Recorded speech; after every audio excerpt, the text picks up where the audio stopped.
قل هل يستوي الذين يعلمون والذين لا يعلمون إنما يتذكر أولو الألباب. بگو آیا کسانی که می‌دانند و کسانی که نمی‌دانند برابرند؟ همانا تنها خردمندان پند می‌پذیرند. اما بعد فاعوذ بالله من الشیطان الرجیم بسم الله الرحمن الرحیم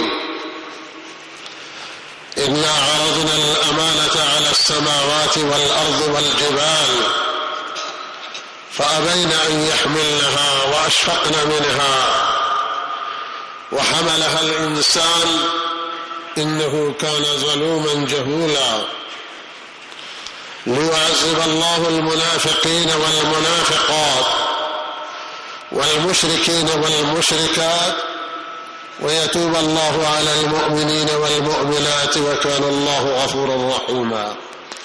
إن الله وملائكته يصلون على النبي يا أيها الذين آمنوا صلوا عليه وسلموا تسليما.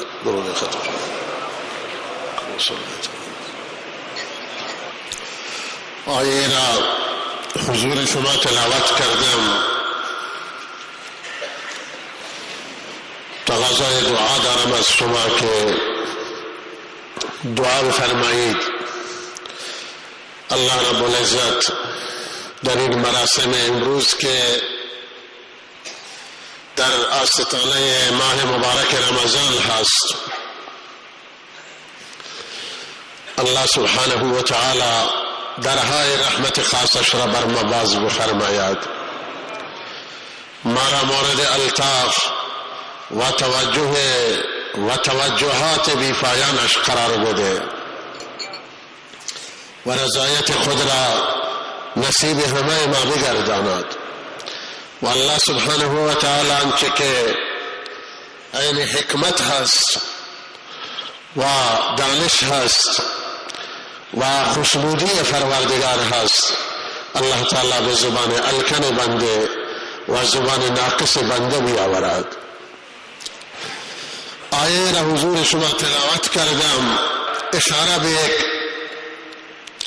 داستانی می کند که آن داستان و حکایت و واقعه در حدیث شریف به صورت مفصل آمده است. منتها حکمت قرآن بران است که حکایت های طولانی را بیان نمی کند. این حکمت پروردگار هست. واعظ هم باید از قرآن عظیم الشان اقتدا بکنه و روش قرآن عظیم الشان در حرفهای خودش و صحبتهای خودش مراعات کند.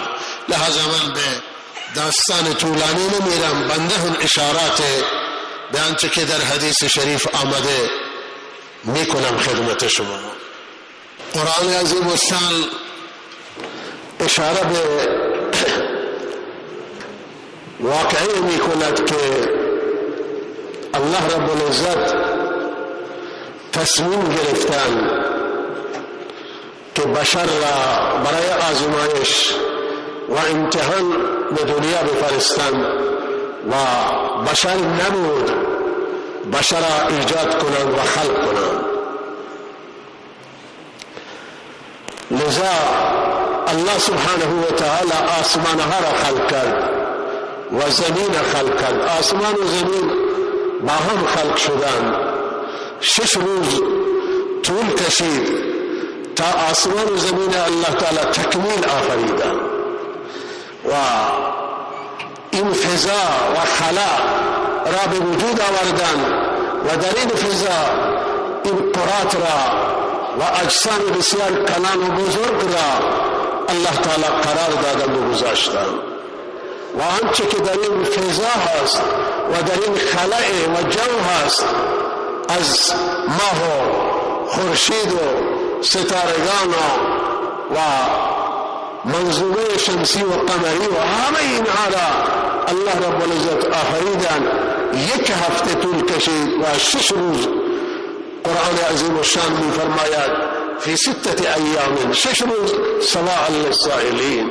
همین برای سوال کنندگان کافیه و بس که شما همین اندازه توضیح بدید. آدم علیه السلام به وجود آمد، جنات بودن، ملائکه هم خلق شده بودن. الله رب العزت صحنه را به این صورت بیان میکنه در این آیات که الله تعالی این امانت را که بار شریعت هست و تکلیف احکام شرعی است، از قبیل نماز است و روزه است و حج است و زکات و ایمان و اعتقاد و دیگر احکام الهی است. الله رب العزت اینها را به آسمان و زمین عرضه کردن که شما این احکام من انجام بدید، این تکلیف من به شما مکلف کنم، شما را حواله کنم و شما انجام بدید، شما مورد آزمایش من قرار بگیرید. در صورت کامیابی جایزه به شما تعلق بگیره، انعام، و در صورت ناکامی عذاب الهی. آسمان و زمین و کوها انکار کردن، فرمودن پروردگارا ما همینطور تو را اطاعت میکنیم، ما را آزمایش نکن که آزمایش تو را ما نمیتوانیم انجام بدیم. میترسیم که رسوا نشیم، شکست نخوریم، ناکام نشویم و لحاظا پروردگار از ما امتحان نگیر. علامه شاه ولی الله رحمه الله، امام غزالی و بعض غالبا علامه خطابی هستند، این بزرگان میفرمایند که این امتحان مثالش مثل اینه. البته این مثال بد نمیگم از روی فهوای کلام این بزرگان، مثالش مثل اینه که پیش حضرت ابراهیم فرشتگان آمدن به صورت بشر و انسان و حضرت ابراهیم گوساله کباب کرد و جلو آورد. وقتی گوساله را در طبق گذاشت و جلوی مهمانان فرشتگان از خوردن و نوشیدن پاکان و خوردن نمیدانند که چیه. کبابا ما میدونیم، بریانی را ما میدونیم، اگر جلوی ما گذاشته بشه گوساله ما میدونیم چه کار کنیم، نه فرشتگان جلو گذاشته و فرشتگان اصلا نگاهی نمی کنم به او. ابراهیم ترسید که نکنه این اینا دشمن باشن و قصد جان من دارن و لحاظا آمدن اینجا مهمان شدن. مثل که از قدیم الایام یک رسمی توی دنیا بوده، فرهنگی که کسی به هدف دشمنی به خانه کسی وارد می شده غذای او را نمی خورده، نمکی او را نمی خورده است. میگم من نان و نمک شدیم با شما.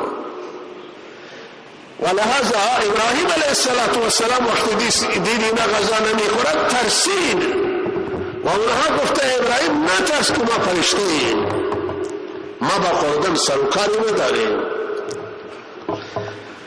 لہذا اللہ رب العزت عرض کرد به آسمان و زمین و کوها و آسمان و زمین انکار کردن.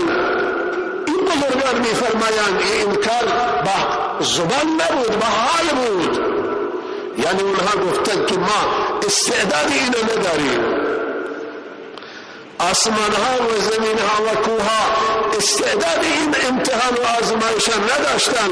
این استعداد مال انسان ها بود، این مقدمه بود از طرف خدای علیم و حکیم، خدای دانشمند و با حکمت که انسان مورد آزمایش قرار بده و انسان با اهتمام و توجه به اینکه این وظیفه‌اش را صحیح انجام بده و این وظیفه سنگینی است، مهمه. الله رب العزت صحنه را به وجود آوردن، آسمان و زمین و اینها با زبان حال انکار کردن، نه با زبان قال. و دیگه بزرگان معتقدن که نه، اینها را خدا به زبان آورد و اینا با خدا نطق میکنن. خدا عرضه کرد و اینها گفته که ما نمیتوانیم انجام بدیم و حملها انسان زیر بار این امانت آمد. به انسان عرضه شد بار شریعت، بار احکام الهی، اعتقاد، ایمان. انسان بود که زیر بار آمد و تقبل کرد و قبول کرد که این بار امانت به سلامتی تا منزل مقصود برسانه. و موفق بشه و کامیاب بشود. و لہذا هشداری است از جانب پروردگار که احکام الهی همه اماناتن. این امانات الهی، قرآن امانت پروردگاره، احکام شریعت امانت پروردگاران، نماز، روزه، زکات، حج، همه اینها امانات پروردگاران. ما امانت داریم و اینها امانات الهیان، نباید ضایع بشه اینها از دست ما نباید در این امانت خائن ثابت بشیم، بلکه ما امین ثابت بشیم، امانتدار ثابت بشیم و خیانت نکنیم در امانت الهی.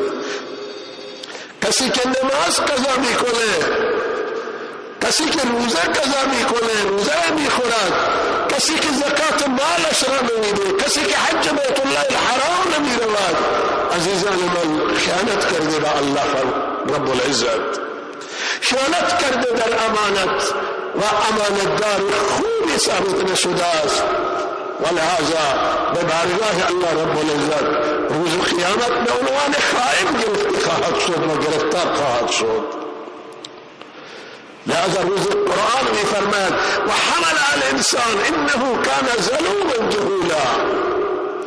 انسان ناآگاه بود و انسان در واقع به جان خودش ظلم کرد که این امانت را تحمل کرد، تقبل کرد، برداشت کرد و بعد انسان به سر منزل مقصود نرسانید.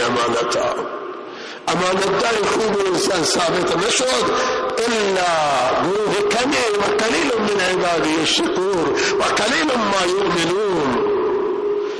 کم هستن اون بندگانی که ایمان صحیح دارن، اعتقاد درست دارن، کم اون انسانی که بندگان شاکر و شکرگزار پروردگارن.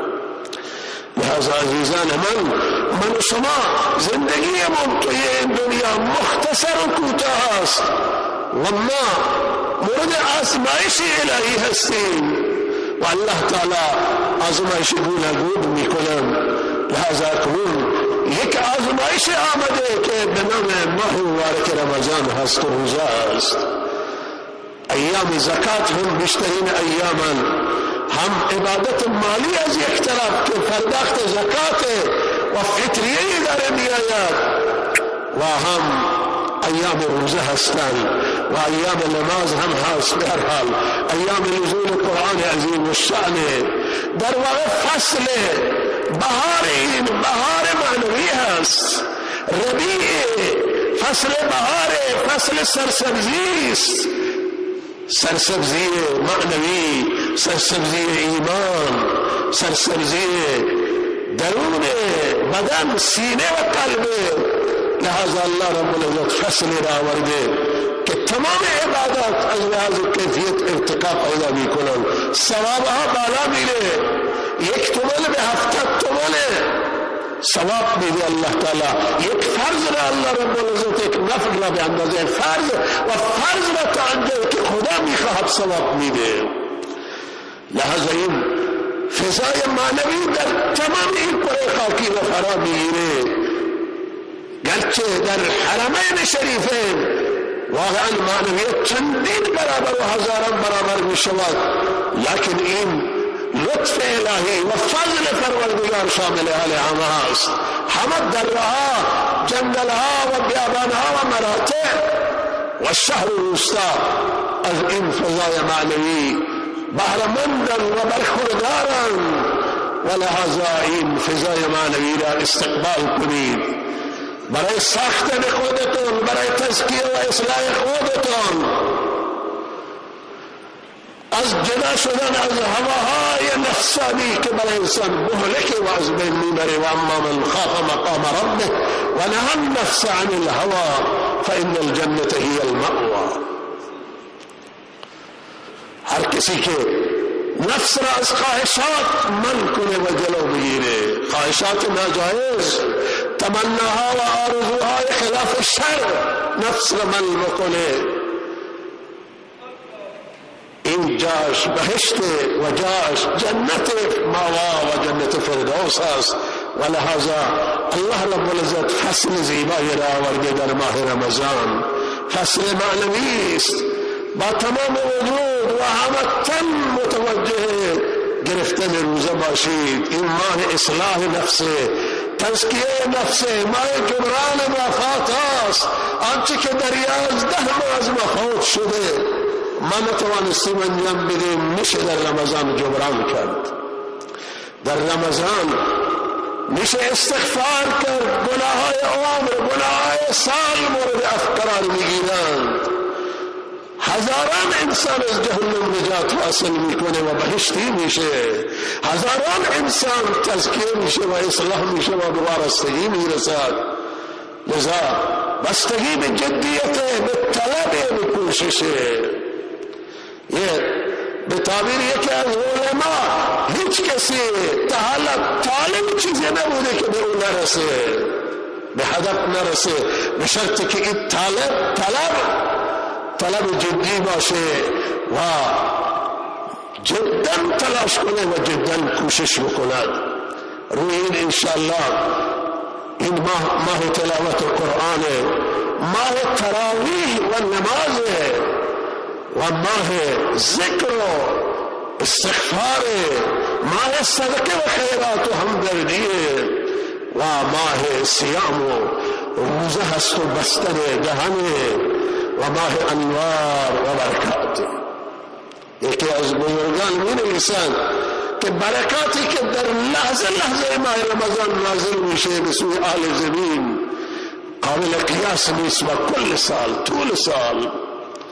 لہذا این شبهای نزول قرآن عظیم الشان و شبهای ماه مبارک رمضان، روزه و تلاوت و توجه الله بسیار مبارکان و بابرکتان و ما امیدواریم که با لطف الهی، فضل پروردگار از ماه رمضان استقبال بکنیم و انشاءالله بتوانیم بنده خالص و مخلص و صالح برای الله رب العزت باشیم. قل هل يستوي الذين يعلمون والذين لا يعلمون إنما يتذكر أولو الألباب. بگو آیا کسانی که میدانند و کسانی که نمیدانند برابرند؟ همانا تنها خردمندان پند میپذیرند.